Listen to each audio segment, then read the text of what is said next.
Hello, buddy. It's me, Ross, and welcome to another video. Today, I'm joined by good old Mark Beck as we discuss the League One Team of the Year. I'll give Mark the power to decide who is in the Team of the Year for League One. And Mark, it's been one hell of a season. Not for Town, we're finishing 11th, but as a whole, League One has been very competitive. We're looking at the league table before we're coming on, and to think teams missing out in the playoffs: Plymouth, Oxford, 80 points, 76 points. Wycombe got 83. Of course, Wigan, Rotherham went up. Sunderland won in the playoffs. It's been one hell of a season. How do you look back as a season as a whole, and minus the Ipswich stuff? Oh, it's been absolutely crazy. Some very good and very big teams in this division, and I think it was always going to be a tough ask for us with the amount of work we had to do to get back into the promotion race. We were nearly there, but we had to really keep that form going. And I think there's a lot of teams who perhaps will be around there next season. Hopefully, we're one of them, the likes of Portsmouth and Bolton, who put some really good displays. You think Sunderland went up, but they lost 6-0 to Bolton away from home. And Portsmouth again capable of beating anyone. Charlton, I mean, as much as they didn't put up much of a fight on the last day, always a good side as well. And yeah, I think it was a very divided division. I think there was a lot of quality probably in the top 12, but then you look at that bottom six, and I think there was a lot of struggles. I think Doncaster very glad for the season to be over as it got towards the end. Gillingham made a good little recovery, but again, probably one that they're not going to remember fondly. Fleetwood surviving just in the end as well. It's a shame to see Wimbledon go down, but yeah, really divided division. And there's a good mix of players, and I think there's been really good performances. And I think that's what we're going to come on to with our team of the season. I think it was only right, and like Hutchie did so well earlier in the month, to pick one player from each team and give everyone a little bit of credit where we could. Yeah, if you haven't read that piece already on the East Anglian Day Times, Annie Warren, of course, put together his team of the year, and of course the EFL and all other places out there have named their team of the year. But it's a chance for you, Mark, to pick out players. And yeah, we've made the rule you can only have one player from a team in different positions. So we're going to start in goal. Christian Walton, of course, is probably the best League One goalkeeper, but he's not in the sticks for you. It is Michael Cooper of Plymouth, who has had one hell of a season. Of course, Plymouth dark horses this campaign, finishing 7th. He won the Golden Glove Awards. It was part of the team of the year, of course. 18 clean sheets in 46 games. What a goalkeeper this season. Yeah, really good. I think he's only 22 years old, and I think he's probably one of these modern batch of keepers where probably 10, 15 years ago, you probably say he's too small to be a goalkeeper. He's not the biggest of goalkeepers, but he's backed up with his performances this season. Really good all-round keeper. There's quite a few nowadays, sort of, they can do a bit of everything. Really good shot stoppers, comfortable with their feet, really good at starting the counter-attacks as well. And I don't think he's be around in League One next season. I think he's going to have a few admirers, and I think he's probably going to be coming very close to Portman Road, but in the division higher, we all know where he probably is going to end up. I'm not going to mention their filthy name in my mouth, but no, really impressive season. And Plymouth as a whole, it was really difficult just to pick one Plymouth player. I think they'd be bitterly disappointed that they didn't get into the playoffs, and I think maybe Ryan Lowe leaving at the time he did may have a little effect. The likes of Conor Grant or Panucci Kamara or Ryan Hardy could all have been in the team, but I could only pick one, and that man was Michael Cooper. There we go, in the sticks. Now, you're playing a 3-4-2-1 formation. 1-2. A 1-2. 1-2. Oh, sorry. My bad. I've written that wrong on the notes. Ignore that, ladies and gentlemen. 3 centre-halves. The first centre-half is from Oxford, Luke McNally. Looking back and doing some research on him, this is his first season in League One, and he done pretty well. Of course, Oxford finishing 8th. Why have you put him in your centre-halves? I think he's been one who's not really stole many headlines, but he's had a really good season. And I think if any championship team needs a centre-half, then they certainly will be going to Oxford first, because they've been churning them out for years. They had Rob Dickey, Rob Atkinson, and now Luke McNally. They've had the likes of Che Dunkley and Curtis Nelson in the past as well. But just another one off their production line, it seems. Modern day centre half, very good on the ball, can carry the ball forward, and a great defender on the floor and as well as in the air. And I think Ipswich fans will sadly remember him for being the one who crushed our promotion dreams. He got away from, I think it was Burgess, or I can't remember who it was, but he got away from his man. Great header. It was just bitterly disappointing that it ended our season. But yeah, Luke McNally is the first centre half we've got in there. Again, Oxford, another side who probably deserve to be on the playoffs in another year. You know, Cameron Brannigan just missing out on my team. I think there's a lot of stat padding on penalties there. I think he scored 4 in one game against Gillingham. Yeah, Yeah. mad. So I mean, I didn't put him in for that. So you know, Luke McNally is centre back number 1. Fine. Centre back number 2 is a man from Rotherham. The third time he's helped Rotherham get promoted to the Championship, the yo-yo side. And that is Michael Iwikwe. I'll probably completely butcher that. Sorry, Michael, but he's in your centre halves as well. As I said, third time he's helped Rotherham get promoted from League One. Of course, they finished seconds. Of course, they were going to run away with League One, and then they just dipped to form a little bit. But Michael Iwikwe has definitely been a key player for them. Yeah, I mean, Rotherham defensively solid, work hard, industrious team. Not always the prettiest style of football, but it's effective. And Ikakwe, whatever his name is, I can't pronounce his name, but he's a bloody good defender, put it that way. Yeah. Good in both boxes in the air. It's exactly what you need. Someone that you can depend on when you need to get a goal from a set piece. He's there. Quite good at the dark arts, if I remember. I think he had a few scraps with some of our boys during the course of the season. Did Norwood elbow him in the face? I think it might have been him. But yeah, it just says it all really. 3 promotions on his CV. He must be trusted to do a good job. Maybe quite bridge that gap when he gets to the Championship. But once again, another good season at Rotherham. I could probably going to say this for nearly 75% of this team. There's a lot of players that could have made it. I think we all knew Rotherham were probably going to be up there, and once again they're out of our hair for another season.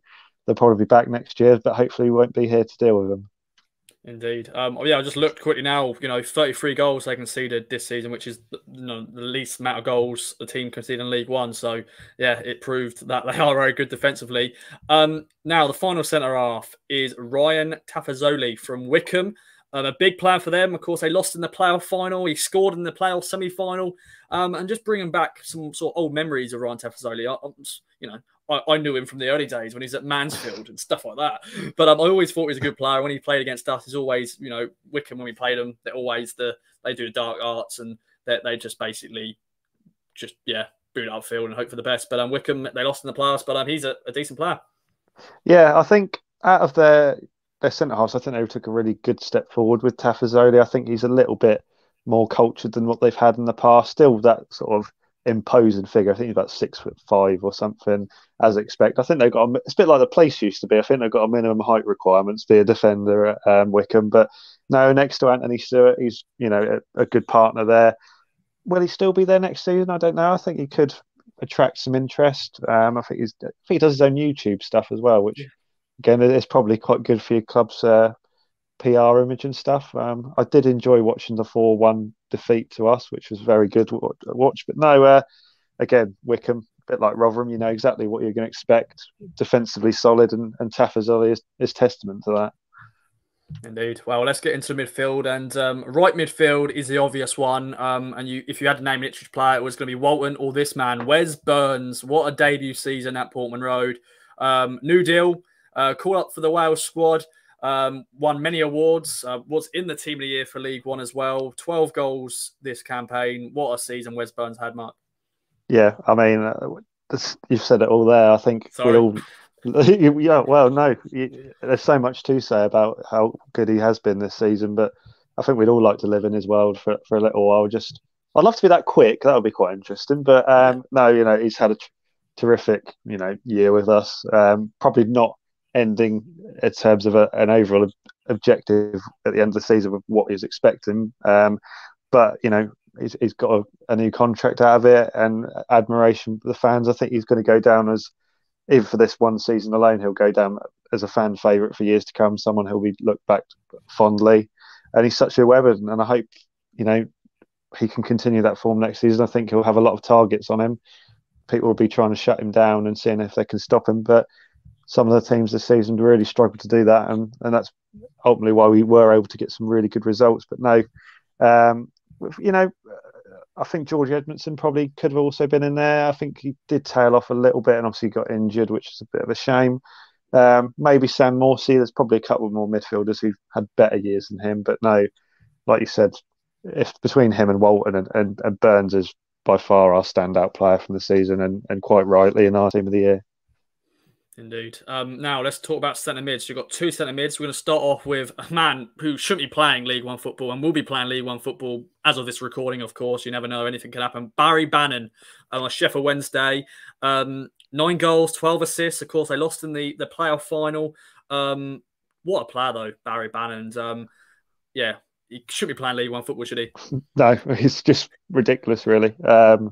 Very, very good footballer. It's one of them players you do enjoy watching, even when he probably is tearing your team apart. You just think he's such a good little footballer. I say little, he's like 35.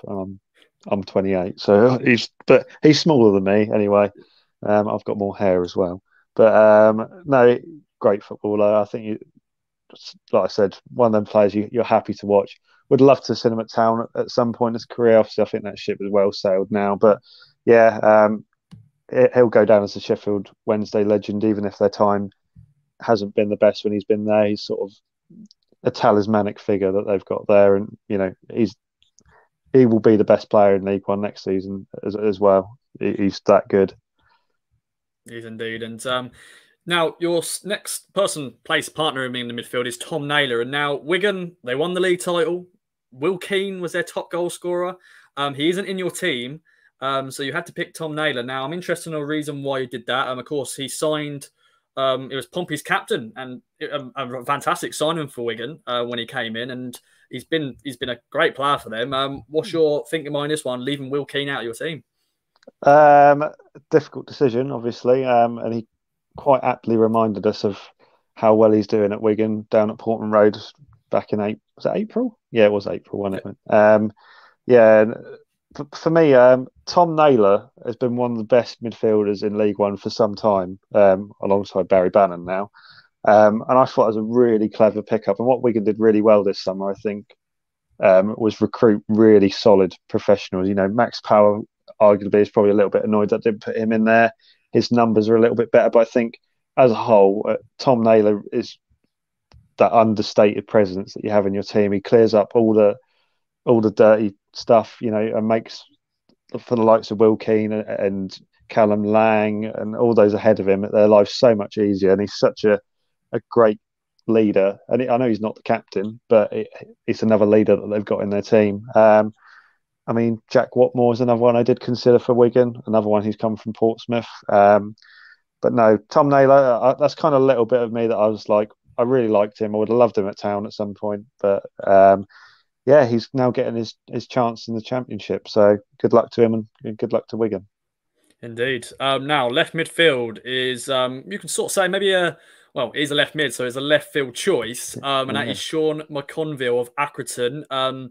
They finished 12th last season, Accrington, so fair play to them. He played in all their 46 league games. The most assists in the division was 17, which is good, and plus 4 goals. He's always been a player that I looked at and go, he's not a bad little player. And I didn't realise he was as old as he is, 33, it's not that old, but in terms of football terms, it is now. He's on the cusp of, hitting his peak. But what's your findings on Sean McConville? He's just a solid player for them, it seems. Yeah, I mean, he's Mr. Accrington Stanley. Obviously, got John Coleman on the touchline and Andy Holt in the stands. But Sean McConville is the epitome of Accrington. He's been there for a while now, and he's still continuing to shine for him. Really, he's a very versatile player, respected player, and he's a leader of that team. And he's still backing it up with really solid numbers. What I like of Accrington. Okay, we've had a little bit of a fallout with them this season, as we said earlier, but they do try and play football the right way when they can. It doesn't, sometimes you come up against a team who are on paper better than you, and you do have to play a little bit dirty. But McConville is a good combination of showing that they can work hard, but they've got some really good footballers at that team as well. And yeah, 17 assists for a side like Accrington. They'll always get downplayed, but 12th is fantastic for them. They've probably had a few doubts this season whether they were going to be able to maintain that. Obviously, we took Burgess from them. They had the whole saga with Dion Charles where he was going to go. Ended up didn't go in until January in the end and sort of just stank the place out a little bit and had to sort of sit in their reserves if they've got any. I don't know if they have.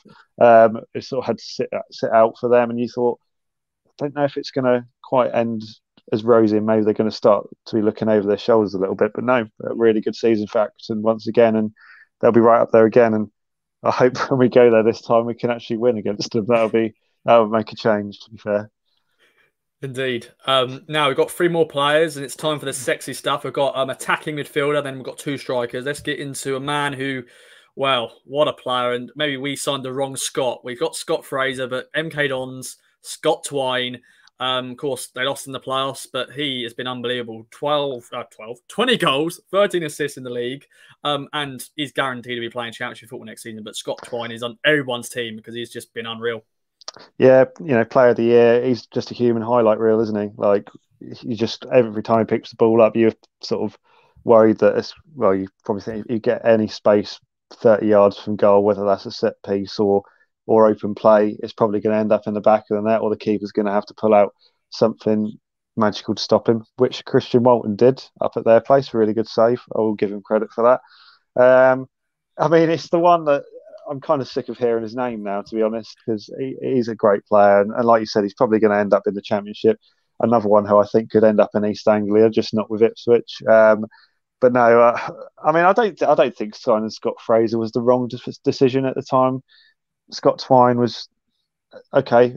He was doing okay at Swindon, but he'd only ever done it at League Two. It was a gamble. Scott Fraser had done it year on year in the league. It's just the way football goes. Sometimes it just wasn't quite the right fit, and lo and behold, Scott Twine goes to MK Dons. I think it was a bit of a risk. I don't think I'm ashamed to say that, and I can hold my head up above the parapet and say I think it was a risky signing. I don't think it was guaranteed to work out, but I'm eating humble pie now, and yeah, I think he'll be in the Championship, maybe even beyond, sooner than we think.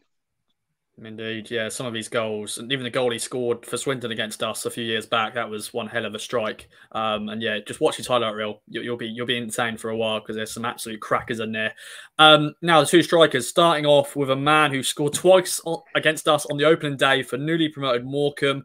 It is Cole Stockton, 23 goals in League One, and has scored some crackers himself. Some of those on the halfway line, another unbelievable volley.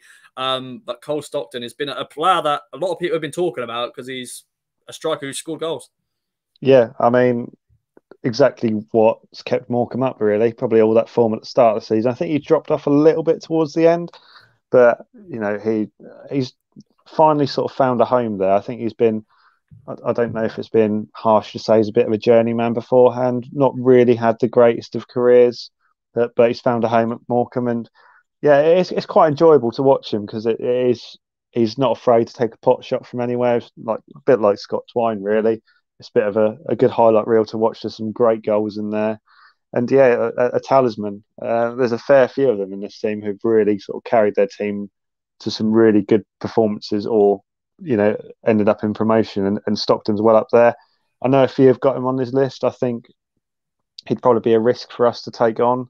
As daft as that sounds, he scored all those goals this season, but we've been here before with the likes of Sam Parkin, and at the moment, Joe Pigott seems to be the same. He may be another one of those, or he could be the answer to our prayers. I don't think he'll come to us, but I think a few teams will definitely have a look at Cole Stockton this summer. Yeah, that is the risk. Some people go, he'll just be a one-hit wonder, and we've seen a lot of those strikers who have been one-hit wonders and then don't score as many goals as they did that season. But we shall see on Cole Stockton. I'm sure he'll be going somewhere else. I don't think he'll stay at Morecambe.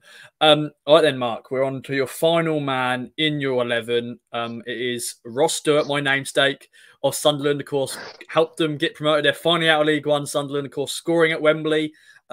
Scored 24 goals in all in 46 league games. This is his first full season in League One as well. Ross Stewart, eh? Yeah, the Loch Ness Drogba, I think they call him up in Sunderland. The weird thing is, when he's played us, I haven't really rated him. And all I remember about him playing against us was him either being on the deck or getting nutmegged by George Edmondson.